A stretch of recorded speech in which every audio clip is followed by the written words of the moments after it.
उपस्थित जी निर्मल प्रेमी भव्य जीव बैठ जाओ, बैठ जाओ। साधारणतया साउंड सही है, बैठ जाओ। गर्भ का अर्थ होता है मरण के बाद जन्म के पूर्व कुछ दिन के लिए विश्राम का स्थान। बैठ जाओ। उस गर्भ के साथ साथ जैन परंपरा में कल्याणक शब्द जोड़ गया है, जिस कारण से गर्भ में कुछ विशेषता आ गई है, कुछ अतिशय प्रकट हो गया है, देवी देवताओं का संबंध जुड़ गया है। और उस कल्याणक शब्द जुड़ने के कारण इस वसुंधरा पर, इस पृथ्वी पर रत्नों की वृष्टि होने लग जाती है।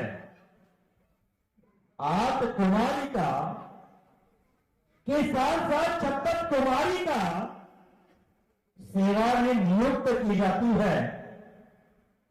तीर्थंकर माता को सेवा स्वप्न दिए जाते हैं और गर्भ के साथ कल्याणक शब्द जुड़ने से जिस नगर में गर्भ में आने वाले तीर्थंकर हैं, जन्म लेने वाले हैं, उस नगर का सारा दारिद्र्य समाप्त हो जाता है।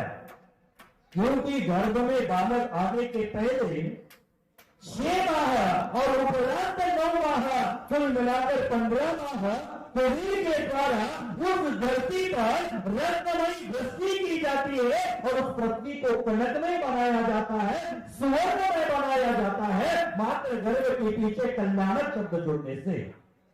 बंधुओं, धरती निरंतर गर्भा हो गई, दुखी जीव है सुखी होने लगे।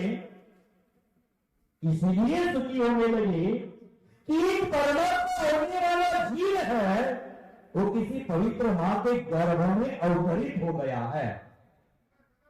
इसीलिए पुण्यात्मा जिसके गर्भ में आया है उसके उपरांत प्रकृति अपना रूप बदल देती है, परिस्थितियां बदल जाती है, दुखी आदमी सुखी हो जाता है, गूंगे आदमी को सुनाई देने लगता है, लंगड़ा व्यक्ति भागने लगता है, अंधा व्यक्ति सूर्य की ओर देखकर हर्षोल्लासित हो जाता है। यह मात्र गर्भ के साथ कल्याणक शब्द जुड़ने के कारण। बंधुओं, गर्भ कल्याणक उसी का मनाया जाता है जो स्वयं कल्याणक के पद पर चलता है और औरों को कल्याण का पद दिखाता है, औरों के कल्याण की भावना से जुड़ जाता है, उसी का कल्याणक मनाया जाता है। बंधुओं, जो अपना भूतकाल में साधना करती है, परोपकार करती है, केवली अथवा सुध केवली के चरण कमलों में षोडशकार भावना होती है, वही आत्मा तीर्थंकर प्रकृति का बंध करती है। ऐसी पुण्यशाली आत्मा ऐसे दंपत्ति की पवित्र उदर में प्रकट हो जाती है, अवतरित हो जाती है और तब स्वर्ग के देवतागण गर्भस्थान को स्फटिक मणि के समान स्वच्छ कर देते हैं और तीर्थंकर परमात्मा तीर्थंकर पदधारी बालक है और 9 माह तक उस स्फटिक मणि के रूप जो गर्भ है उसी में रहते हैं। बंधुओं, कल संध्या में आपने गर्भ कल्याण का पूर्ण रूप देखा और उस पूर्ण रूप में 16 सपने भी देखे होंगे।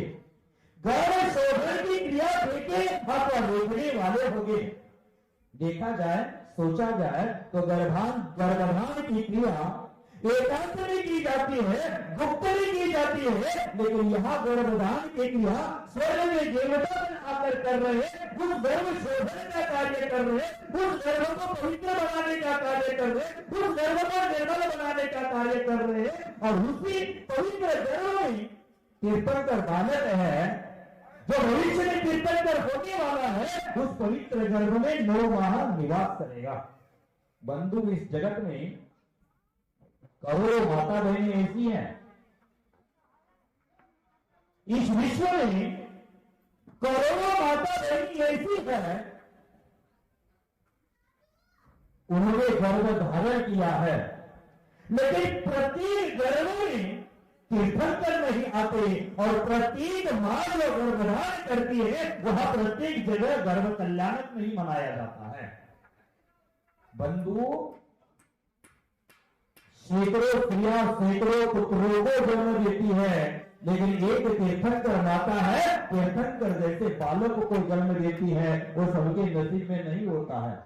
इसलिए आचार्य भगवान महाराज स्वामी ग्रंथराज वर्तामन स्तोत्र में कहते हैं, श्रीनाम शतानी शतसो जनयन्ति पुत्रान्, सैकड़ों स्त्रियां सैकड़ों पुत्रों को जन्म देती है, लेकिन तीर्थंकर जैसे बच्चों को जन्म नहीं देती है। जिस प्रकार दसों दिशाएं हजारों ग्रह नक्षत्रों को जन्म देते हैं, लेकिन प्रत्येक दिशा सूरज को जन्म नहीं देती। जो सूरज उदित होता है तो इस धरती का अंधकार नष्ट कर देता है। उसी प्रकार जहाँ तीर्थंकर वालों में जन्म लेते हैं वहां अनित्व अंधकार, मोह अंधकार, अज्ञान अंधकार अपने से दूर भागने लगता है। बंधु, सैकड़ों स्त्रियां सैकड़ों पुत्रों को गर्भ में धारण करती तो जरूर है, और इस संसार में समस्त दृश्यों को भेद करके हमें समझना चाहिए कि वह बालक है, माता के मलमूत्र के स्थान पर विराजित है, उल्टा टंगा हुआ है। माता जो श्वास लेती है उसी पर अपना जीवन चला रहा है, माता जो खा रही है उसका ही रस चूस रहा है। लेकिन तीर्थंकर बालक की विशेषता, वह मलमूत्र जैसे स्थान है, गंदे स्थान में नहीं रहते हैं, इसलिए स्वर्ग के देवता गण आकर गर्भ को पवित्र बना देते हैं, गर्भ शुद्धि कर देते हैं और उस माता के गर्भ को स्फटिकमय बना देते हैं, और वहां बालक 9 माह अपना अपना जीवन व्यतीत कर देते हैं। नहीं तो आज किसी पेड़ पर चमगादड़ उल्टा लटकता है, उस चमगादड़ को उल्टे लटकते देख कर हम हंसते हैं, लेकिन मां के गर्भ में हम और आप 9 माह तक उल्टे उस चमगादड़ की तरह लटकते रहे। वही हमें अशुद्ध स्थान पर भोजन ग्रहण करते रहे, वही सांस लेते रहे। बंधुओं, कभी आपने विज्ञान के माध्यम से गर्भ में जो क्रियाएं चल रही है, कौन से स्थान में हम रहे थे, एक बार देखने का प्रयास करोगे तो आप जरूर दुखी हो जाओगे कि ऐसे अपवित्र स्थान पर मुझे रहना पड़ा, ऐसे गंदे स्थान पर मुझे आज तक रहना पड़ा, पुनः मैं ऐसे स्थान पर कभी नहीं आऊंगा। ऐसा संकल्प हम लोग जरूर करेंगे। बंधु, तीर्थंकर का जीव है, वह गर्भ कल्याणक में, गर्भ कल्याणक के अवसर पर माता के गर्भ में आता है और उसका वह अंतिम गर्भ होता है। आप आज शाम को दृश्य देखेंगे, कल 16 सपना देखे, क्या क्या देखे सपने में? अभी तो हमारी लता बहन है, वो सो रही थी, अभी दिन में भी सपने देखती होगी। क्या क्या सपने देखे आपने? ऐरावत हाथी देखा, बैल देखा, शेर देखा, 2 माला देखी, निर्धूम अग्नि देखी, 2 मछली देखी, कुंभ देखा, कमल देखे, नाना प्रकार के सपने देखे। उस सपनों का अर्थ आज की नाटिका में आपको समझाया जाएगा। ठीक है ना पंडित जी? आज माता को कल सपने आए थे, आज राजदरबार में जाकर के अपने पति को, नारी राय को सवाल करेगी, इस सपनों का क्या अर्थ है, उस सपनों का क्या फल है, वो सपना बताना शुरू कर देंगे। उसका फल आपको आज रात में समझाया जाएगा। और उस शुद्ध स्थान पर रहते रहते गर्भ की सुरक्षा, गर्भ में शिक्षा, गर्भ में संस्कार निरंतर चलते रहते हैं। हम जन्म होने के बाद संस्कार करते हैं, वही जन्म होने के पहले संस्कार किया करो।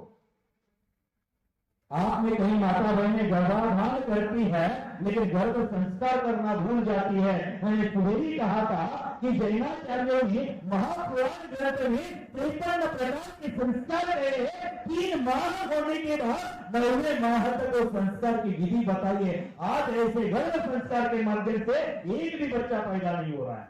महाराष्ट्र में जब हम पंचकल्याण में सानिध्य देते थे, विधवत रत्न वाणीभूषण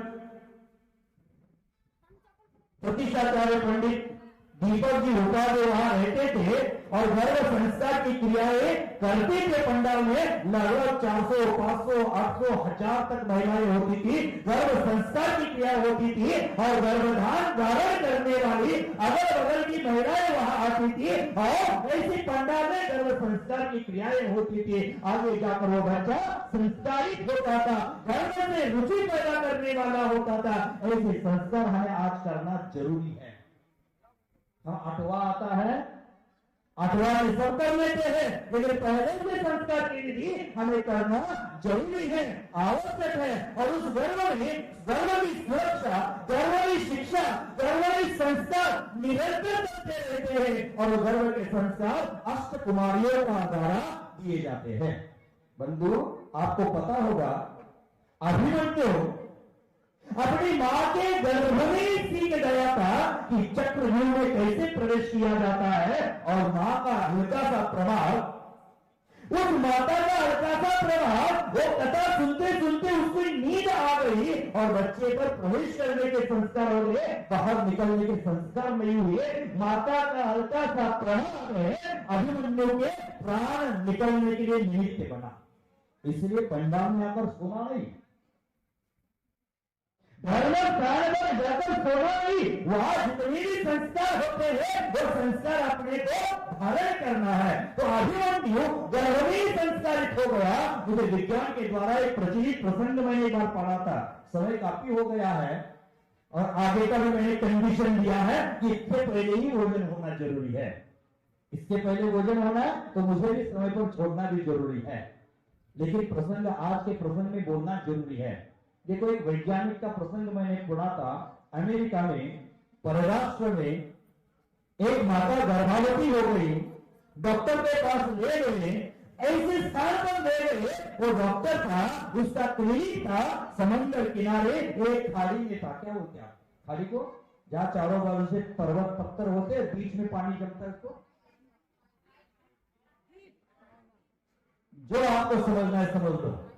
वहां जाकर ले गए, वहां बना था हॉस्पिटल, क्लिनिक उनका बना था और वहां बहुत बड़ा स्विमिंग टैंक बना था। जैसे 3 महीने प्रेग्नेंट महिला वहां भर्ती हो गई और उसको रोज उस स्विमिंग के टैंक में तैरने की कला सिखाई जाती थी। उस स्विमिंग के टैंक में वो महिला रोज तैरती थी। 3 महीना से लेकर 9 महीना जब तक पूर्ति नहीं हुआ तब तक उस स्विमिंग टैंक में तैरती थी, माने 6 महीना लगभग, और उसमें मछलियां छोड़ी गई थी। बंधु, 6 महीना हो गया, गर्भकाल का 9 महीना पूरा हो गया। वो बोली मुझे प्रसव की वेदना हो रही है डॉक्टर। जब प्रसव की वेदना हो रही है ऐसा बोला गया तो डॉक्टर अपने पेशेंट को बोला चलो जल्दी चलो स्विमिंग टैंक में चलो। स्विमिंग टैंक में ले गया, माता घबरा गई, परिवार वाले घबरा गए। स्विमिंग टैंक में जाकर करना क्या है, तो वहां ही डिलीवरी हो गई आपकी स्विमिंग टैंक में। सब घबरा गए, बच्चा का क्या होगा। आज हम सीजन जैसे विकृतियों का आधार ले रहे हैं, इसी कारण से मां का मातृत्व खत्म हो रहा है।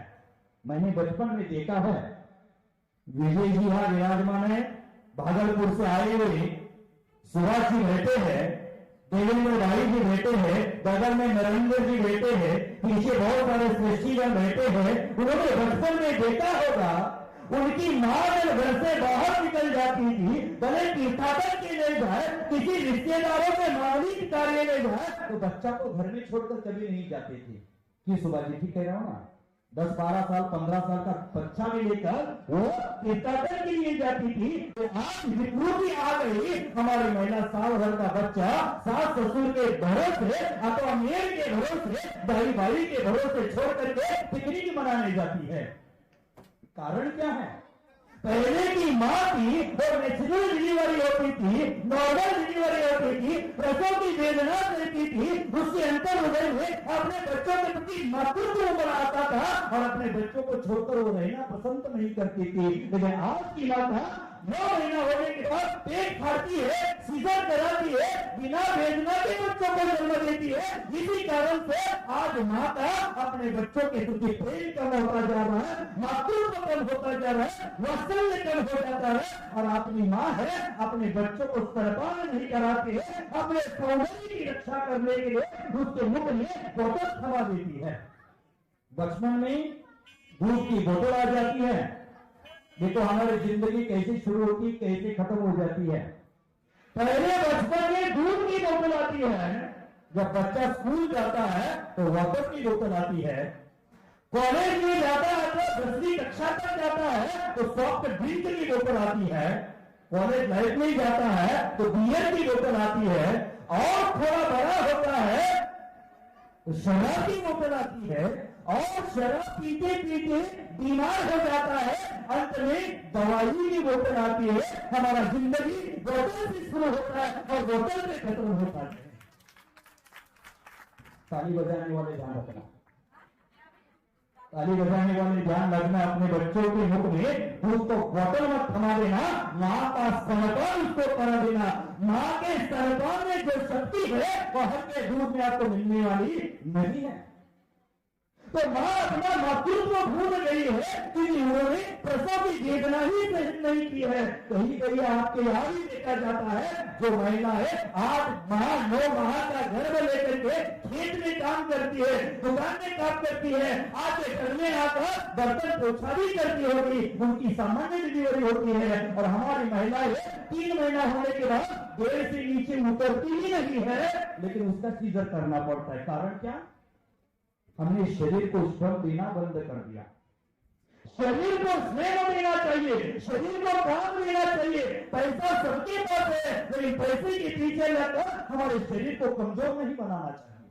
हमने यहाँ शरीर को कमजोर बना दिया। बंधुओं, संस्था का कार्य है उस गर्भ में ही होना चाहिए। शिक्षा का कार्य है वह गर्भ में ही होना चाहिए। अब नीचे से जाना है ना, ऊपर से नीचे से आदमी ऊपर चढ़कर ऊपर से जाता है। मैंने मुझे दिखना चाहिए, मेरे हाथ से निकल गई। मंत्राणी भी ऊपर चढ़ेगी इसलिए बोल दिया। तो मैं क्या कह रहा था, क्या कह रहा था, क्या पता महाराज, आप चिल्ला रहे हैं, आप सुन रहे हैं, हमें क्या पता उससे मतलब है? आप सुनो ना सुनो, मेरा क्या घाटा हो जाती, घाटा तो आपका ही होने वाला है। क्या कह रहा था मैं? संस्कार शिक्षा का कार्य वही होता है और वह डॉक्टर उस क्लिनिक में स्विमिंग टैंक में ले गया और आश्चर्य की बात है उस स्विमिंग टैंक में उसने अपने बच्चों को जन्म दिया। बच्चों को उस स्विमिंग टैंक में जन्म दिया। आपको लगा है कि वो बच्चा उसमें डूब गया होगा, लेकिन आश्चर्य की बात है वो पैदा हुआ बच्चा तैरते तैरते हुए स्विमिंग टैंक के किनारे आ गया। उसको तैरना किसने सिखाया?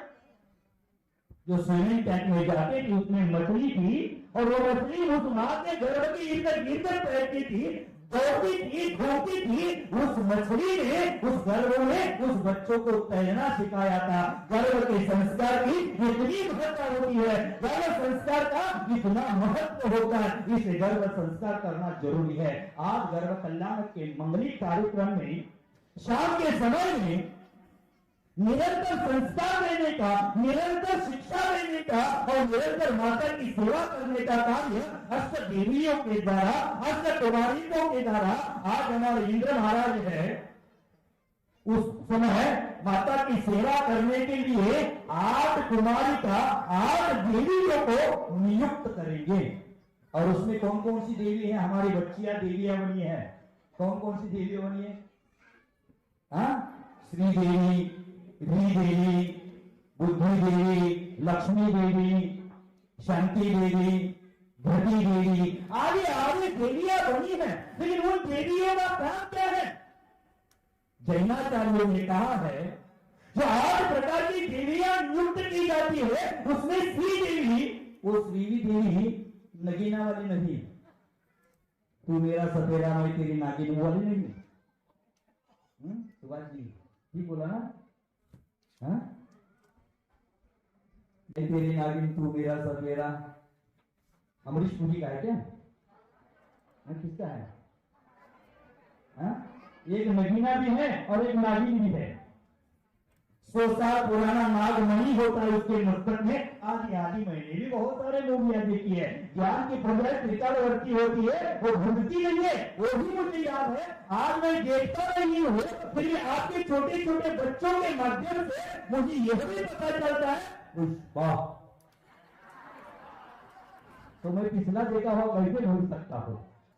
आज का ही मुझे याद रखता है तो पिछला कैसे भूल सकता हो? तो भीख देना जो श्री देवी का कार्य होता है वो माँ की शोभा बढ़ाती है। माँ के गर्भ में जब बच्चा आता है तो वह श्री देवी माँ की शोभा बढ़ाती है, माँ के चेहरे पर चमक लाने का काम करती है। श्री देवी होती है वो लज्जा और लज्जा का निवारण करती है। कीर्ति देवी माता पिता में यश का विस्तार करती है।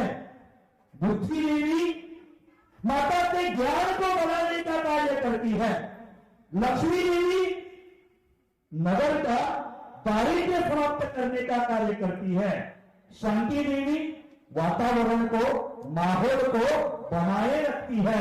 आपने जो वातावरण को बनाया रखा है, माहौल बनाया रखा है।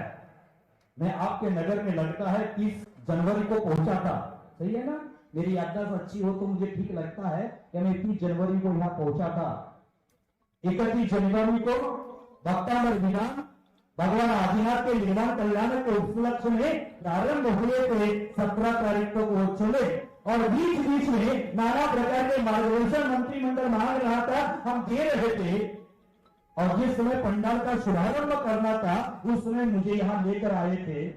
पंडित जी ने पाल की नापी दी थी।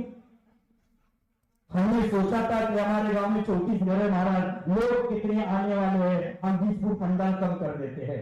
सुभाष जी ने कम कर दिया। मैंने बोला नहीं 100 फीट करो। 100 फीट तो नहीं महाराज इतनी नहीं आएंगे, फलाना टिकामा। बोला उनका बोलने का स्टाइल ही अलग है। उस स्टाइल में हम बोलेंगे, सिंगम स्टाइल में बोलता है चिंगम खाने वाला, उनका बोलने का स्टाइल ही अलग है। अरे सुभाष जी बोले कम करो कम करो। नहीं बोला, हमने बोला कम नहीं करना है, बढ़ाना है। पंच कल्याणक महोत्सव है, जैनियों का वैभव प्रदर्शन का मार्ग है। पंच कल्याण का पंडाल बढ़ाना है। सुभाष जी खड़े हो जाओ, सबको पता नहीं चले सुभाष जी कौन है। खड़े हो जाओ, निवेदन है, खड़े हो जाओ। अब गुरु का अभी तो मानो, अब तक नहीं मानो। अब देखो पीछे देखो, सुभाष जी बोले थे ये पंडाल इतना बड़ा क्यों बना रहे हैं भगवान, लेकिन आज ही दूसरे में पंडाल ही छोटा हो गया। यही कर्म कल्याण की महत्ता है, यही पंच कल्याण की महत्ता है कि कभी भी पंच कल्याण का पंडाल खाली नहीं होता है, वो हमेशा फुल ही रहता है। आज मुझे संतुष्टि हो गई कि आप सभी लोग यहाँ उपस्थित हो रहे, आपको गाँव के लोग आ रहे और इस कुमारिका जो सेवा देती है, माहौल बनाए रखती है और जो पुष्टि देवी होती है, वो माता के मन में उत्पन्न होने, माता के मन में वो उत्पन्न होनी आकांक्षाएं है, इच्छाएं है, वो इच्छाओं की पूर्ति करती रहती है। जैसे आज माता के गर्भ में बालक आता है तो माता की भावना होती इमली खाने का। क्या खाने का भावना हो गया? इमली खाने का। तीर्थंकर के माता के गर्भ में तीर्थंकर आता है तो उनकी इमली खाने की भावना नहीं होती है, उनकी तीर्थाटन करने की भावना होती है, आध्यात्मिक चर्चाएं करने की भावना होती है। रावण जब माता के गर्भ में आया था तो रावण की मां को भाव बने थे तलवार में अपना चेहरा देके दर्पण बनाकर, और ये रावण इतना क्रूर उत्पन्न हो गया था। आज हमारे बच्चों गर्भ में आता तो इडली खाने का भाव, उल्टी होने का भाव, पैर सूजने का भाव, आदि आदि सब विचित्र घटनाएं घट रही है। लेकिन तीर्थंकर बालक जब गर्भ में आता है तो उस माँ की आकांक्षा है, माँ की भावनाएं, जो भावनाएं हैं उस भावनाओं की पूर्ति करने का कार्य पुष्टि देवी करती रहती है। सौभर महेंद्र कोई तो आज्ञा देता है और जिस नगरी में बालक हुआ होने आए उसके पहले 6 महीना रत्न वृष्टि करना शुरू कर देता है। हमारे बहरमपुर में रत्न वृष्टि करने के लिए कुबेर आया नहीं होगा, हमने नाटक रूप में बनाया है। लेकिन हमारा पंच कल्याणक सामान्य पंच कल्याणक नहीं, 18 तारीख को पंच कल्याणक होना था और मेरी याददाश्त अच्छी होगी तो 12 तारीख को यहाँ बरसात हो गई थी। वहां 6 महीना पहले रत्नवृष्टि होती है या 6 दिन पहले रत्नवृष्टि हो गई थी। हमारा पंच कल्याण है, सुकून से भरा हुआ है, समृद्धि से भरा हुआ है। उसका प्रतीक था वो कि 12 तारीख को 11 तारीख को लगभग बरसात हो गई थी रात। तो बंधुओं, जब इस 6 महीने बालक गर्भ में आने के पहले और बाद में 9 महीना 15 महीना रत्नवृष्टि चलती है। ये रत्नवृष्टि की प्रक्रिया पंडित जी रात को आपको समझा ही देंगे, क्योंकि आपका समय होता जा रहा है। क्योंकि मेरे सामने आज घड़ी लगी है, टिक टिक करती घड़ी मानो हमें यह बतलाती, टिक टिक करती घड़ी मानो हमें यह बतलाती, करना है तो जल्दी कर, लो घड़ी बीतती जाती, लो घड़ी बीतती जाती। घड़ी का इंतजार, घड़ी किसी का इंतजार नहीं करती है। अलमारी में सोना, अलंकार, मोती, मानिक सब बंद रख सकते हैं, लेकिन समय किसी के मुट्ठी में बंद नहीं रखा जा सकता। ये घड़ी मुझे बोल रही है, टिक टिक करती घड़ी मानो हमें यह बतलाती, कहना है तो जल्दी कर, लो घड़ी बीतती जाती, लो घड़ी बीतती जाती। आपकी घड़ी धीरे धीरे बीतती जा रही है, जीवन की घड़ी धीरे धीरे बीतती जा रही है। उस जीवन में हमें सचेत होना है। बंधु, मुझे आनंद आ गया, आप सब लोग भारी संख्या में उपस्थित हो गए। पुनः इसके आगे आगे उपस्थित हो जाना। ठीक है, पहले दो दिन कोई दुकान आदि में व्यस्त होगा, व्यापार आदि में व्यस्त होगा, लेकिन बंधु, पापाचार करने के लिए जीवन खाली पड़ा है।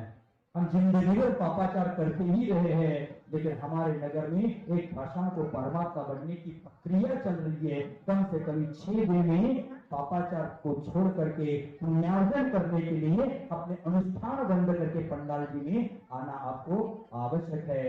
जिंदगी भर तो दुकान हमने खोली ही है, सुभाष जी, जिंदगी भर दुकान तो हमने खोली ही है। आप 6 दिन के 2 दिन तो निकल ही गए हैं, बचे कितने हैं? जिंदगी में दुकान तो खोली है, लेकिन बचे 4 दिन में 2 कान खोल करके जिनवानी सुनने का कार्य करो। 2 कान खोल करके आत्मा को परमात्मा बनने की प्रक्रिया सुनो। 2 आंख खोल के आत्मा को परमात्मा बनने की प्रक्रिया को देखो, तभी जाकर अपनी आत्मा परमात्मा बनेगी। 5:20 हो गया है। आपको पुनः यहाँ पंडाल में पुनः उपस्थित होना है। शाम का प्रोग्राम आपको करना है, अच्छे ढंग से करना। रात को ज्यादा समय मत निकालो, सुबह उठने में समय हो जाता है, नहीं तो यहाँ पर नींद लेना, उबासी लेना कोई अच्छे निशानी नहीं है। आप जल्दी जाओ, जल्दी आओ। उधर अब पंडित जी के साथ मराठी बोलते बोलते आपके साथ भी मराठी बोलना शुरू करूंगा मैं। कल सुबह यहाँ पंडाल जी में जो जो प्रक्रिया है वो प्रक्रिया हो जाएगी। कल का दिन हमारे लिए बहुत महत्वपूर्ण दिवस है, क्योंकि हमारी इस नगरी में, ये कौन सी नगरी है? सावस्ती नगरी मेघनाथ भगवान की होती है। राजगृही नगरी है, सावस्ती नगरी नहीं है, ये राजगृही नगरी है, क्योंकि यह मुनीश्वरनाथ भगवान का जन्म होना है। लेकिन हम किसी भी भगवान का पंच कल्याण करते हैं, लेकिन प्रमुख रूपता से आदिनाथ भगवान की ही प्रक्रिया की जाती है। इसी अपेक्षा से ये अयोध्या नगरी है, क्योंकि 24 तीर्थंकरों का जन्म अयोध्या नगरी में ही होता है। तो अयोध्या नगरी है, और ये अयोध्या नगरी में आप कल है, और कल के दिन में तीर्थंकर बालक का जन्म होने वाला है। सुबह जन्म कल्याण इंद्र सभा लगेगी। इंद्र सभा के माध्यम से सोदर इंद्र का आसन कंपायन होगा। सोदर इंद्र अपनी इंद्राणी को कहाँ छोड़ा है? असल क्या होती है, इसलिए ये भूल गए क्या? इंद्राणी को हर समय साथ में रखना है, हा? इंद्राणी को हर समय साथ में रखना है कि मेरा काम अब लगेगा तो क्या करोगे बताओ? पैसा खर्चा करके फुल ड्यूटी देने का नाम है पंच कल्याणक। या फोकट में कोई नहीं आएगा और पैसा देकर फुल समय देना है। यहाँ अगर उनको एसी रूम की व्यवस्था पड़ेगी तो पीछे कर देंगे, कोई चिंता नहीं। हमारे पास धन की कमी नहीं है, क्योंकि अशोक भाई जी ने दरवाजा खोल दिया।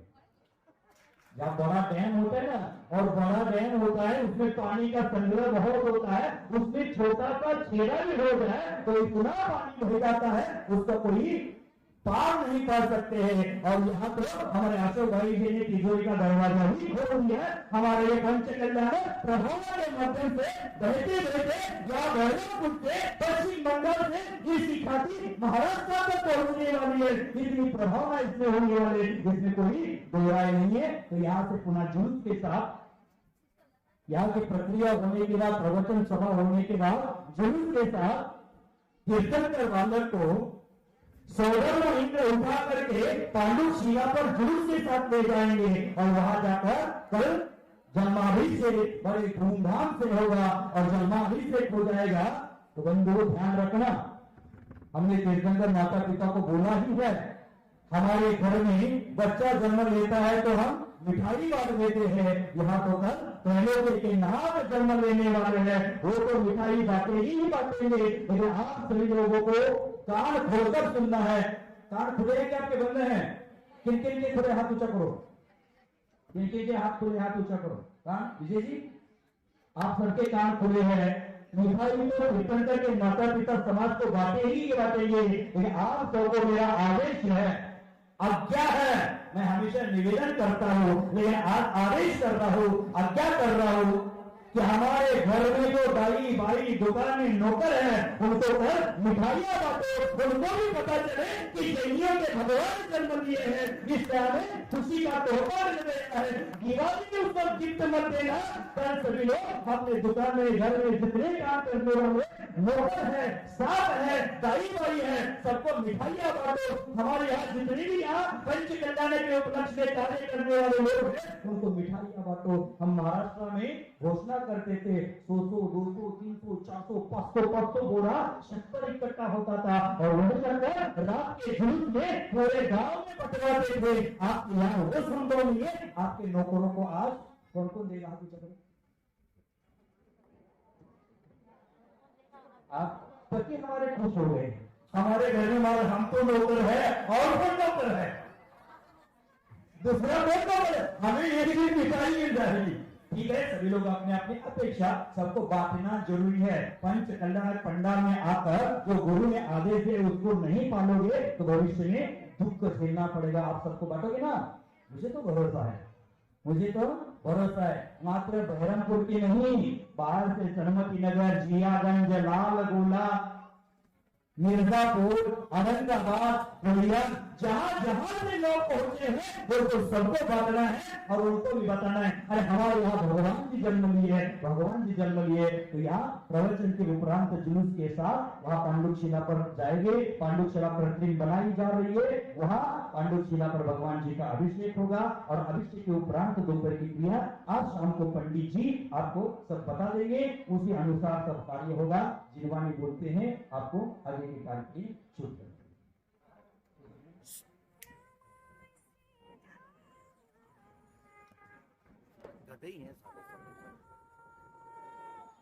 जवानी के जानते सुजेलो कालो सोवानी मत्सर नमो सदावेद बोधो देव जो अनेक गुरुदेव निर्गुण दया धर्म पालो सदा यही मोक्ष का फल। धर्म करे संसार सुख, धर्म करे निर्वाण, धर्म संसाधे बिना नर करिए।